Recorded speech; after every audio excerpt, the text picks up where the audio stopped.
తెనాలి మానవతా స్వచ్ఛంద సేవా సంస్థ మే నెల సమావేశం ఏఎస్ఎన్ డిగ్రీ కళాశాల ఆవరణలో జరిగింది. ఈ సందర్భంగా కాటూరి వెంకటేశ్వరరావు చేతిలో రూపుదిద్దుకున్న భరతమాత విగ్రహం ప్రదర్శనకు ఉంచారు. బి వెంకటేశ శిష్య బృందం భరతమాతకు మానవతా వందనం నిర్వహించారు. మానవతా స్వచ్ఛంద సేవా సంస్థ సమావేశం ఏఎస్ఎన్ కళాశాల ఆవరణలో జరిగింది. ఈ సందర్భంగా కళాశాల ఆవరణలో కాటూరి వెంకటేశ్వరరావు చేతులలో రూపుదిద్దుకున్న భరతమాత విగ్రహం వద్ద మానవతా సంస్థ ప్రత్యేక వందన కార్యక్రమాన్ని నిర్వహించింది. ఈ నేపథ్యంలో జరిగిన కార్యక్రమంలో కాటూరి ఆర్ట్ గ్యాలరీ వ్యవస్థాపకులు, రాష్ట్ర ప్రభుత్వ కళారత్న హంస పురస్కార గ్రహీతలు కాటూరి వెంకటేశ్వరరావుని, ఆయన తనయులు కాటూరి రవిచంద్ర మరియు హర్షలను మానవతా సంస్థ ఘనంగా సన్మానించింది. తెనాలి మానవతా చైర్మన్ కొలసాని రామ్చంద్ మాట్లాడుతూ కాటూరి వెంకటేశ్వరరావు, ఆయన తనయులు తెనాలికి, ఆంధ్ర రాష్ట్రానికి ఎనలేని కీర్తి తెచ్చిపెట్టారని తెలిపారు. ఇలాంటి వ్యక్తులు తెనాలి సంపద అవ్వటం తెనాలి గర్వించదగ్గ విషయంగా ఆయన చెప్పారు. ఈ సందర్భంగా కాటూరి వెంకటేశ్వరరావు, రవిచంద్ర, హర్ష జీవిత విశేషాలను సంస్థ ఎగ్జిక్యూటివ్ ప్రెసిడెంట్ ఓంకార్ ప్రసాద్ సభికులకు తెలియజేశారు. రవిచంద్ర మాట్లాడుతూ చిన్నప్పటి నుంచి తండ్రి అడుగుజాడల్లోనే ఎంతో నిబద్ధతతో ఈ వృత్తిలో కొనసాగుతున్నట్లు తెలిపారు. కాటూరి వెంకటేశ్వరరావు మాట్లాడుతూ ఎంతో క్రింది స్థాయి నుంచి కృషి చేసి ప్రస్తుత స్థాయికి ఎదగటం జరిగిందని తెలిపారు. తన దగ్గర పనిచేస్తున్న వ్యక్తులందరూ కూడా సుమారు 30 సంవత్సరాలు పైగానే తనతో ఉన్నట్లు ఈ సందర్భంగా తెలిపారు. తమను గుర్తించి మానవతా సంస్థ సన్మానించడం చాలా ఆనందాన్ని కలిగించిందని, ముగ్గురిని ఒకే వేదిక మీద సన్మానించడం సంతోషాన్ని ఇచ్చిందని తెలిపారు. తన వంతు సాయంగా మానవతా సంస్థతో ఎప్పుడూ ఉంటానని ఆయన ఈ సందర్భంగా చెప్పారు. కార్యక్రమంలో సంస్థ secretary B Venkat, joint secretary DV Somayya Sastry, మహిళా విభాగ అధ్యక్షులు శ్రీమతి కళ్యాణి, ట్రెజరర్ శ్రీ ఎస్వి శర్మ, మొవ్వ సత్యనారాయణ, అయినాల మల్లేశ్వరరావు, వెంపటి సత్యనారాయణ, ముత్తేవి రవీంద్రనాథ్, చిట్టినేని సాంబశివరావు, పర్చూరి మల్లికార్జునరావు తదితరులు పాల్గొన్నారు. అంత క్రియేటివ్గా ఆయన వాళ్ళిద్దరు పిల్లలు ఆలోచించి చేయటము, ఈ మధ్య రాష్ట్ర ప్రభుత్వం నుంచి కూడా అవార్డు స్వీకరించారు ఆయన. నేను వాళ్ళ ఆఫీస్కి వెళ్తే ఆ మెమోటోస్ పెట్టుకోవడానికి ప్లేస్ లేదు. అందుకని నేను ప్రసాద్ గారు ఆలోచించాం, ఒక మెమోటోగా ఆయనకి పెద్ద కాదు, కొంచెం ఈ మెమోటోలను కొంచెం వెరైటీగా చేస్తే బాగుంటుంది. లేకపోతే మన మానవతా మెమోటో అక్కడ కనపడదు అసలు. మనం ఇరుక్కుని కూర్చున్నట్టు మెమోటోలు అంతా ఇరుక్కునే ఆయన ఆఫీస్ అంతా కూడా వెళ్తే. చాలా గొప్ప వ్యక్తిని కలిశాను నేను, నాకు పర్సనల్గా అనిపించడం.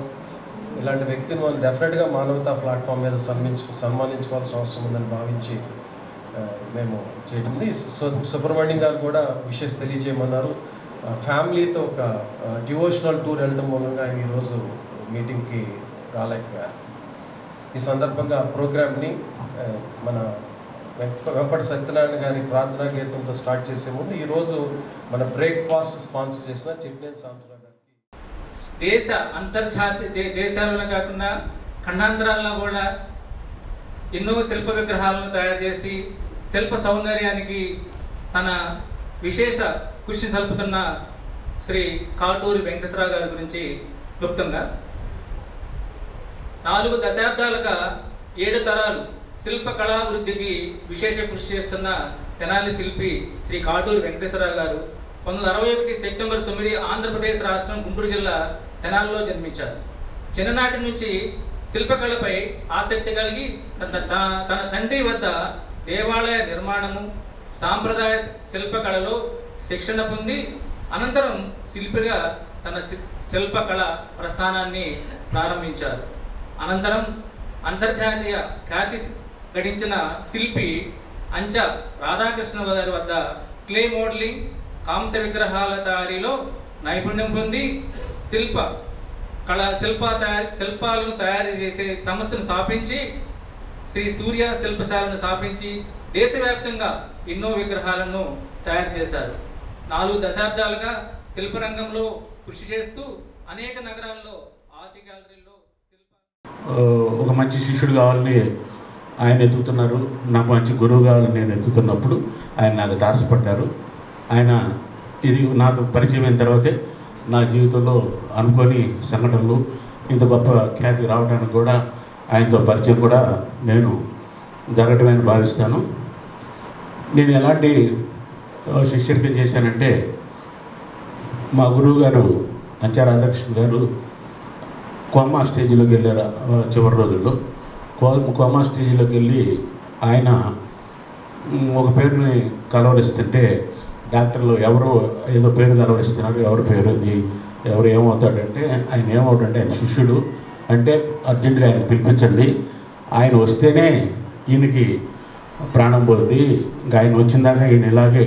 అప్పటికే 4 రోజుల నుంచి ఆయన కోమా స్టేజ్లో కొట్టుమిట్టాడుతున్నారు. అప్పుడు వాళ్ళు ఎమ్మటే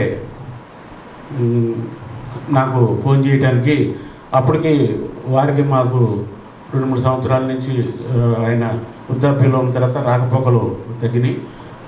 ఎలా ఆయనకి ఫోన్ చేయాలంటే ఎట్లా అంటే ఆవిడ మా అమ్మగారు అంటే మా గురువుగారి మిసెస్ గారు ఒక నెంబర్ ఇచ్చి, ఈ నెంబర్ నాకు గుర్తు చేసిరమ్మంటే వాళ్ళ నెంబర్కి చేయడానికి వెళ్తే ఆ నెంబర్ పలకలేదు. ఆ నెంబర్ పలకపోతే వచ్చి కాదు ఈ నెంబర్ కాదు అప్పుడు లాండే 2566 అన్నా లాండే ఆ నెంబర్ పలకలేదని చెప్తే కోమాలో ఉన్న మా గురువుగారి నోట్లో నుంచి గట్టిగా 25996 అనే ఒక శబ్దం నెంబర్ రాగానే వాళ్ళు ఆశ్చర్యపోయి వచ్చి ఆ నెంబర్కి కాంటాక్ట్ చేయడం, నేను ఎమ్మటే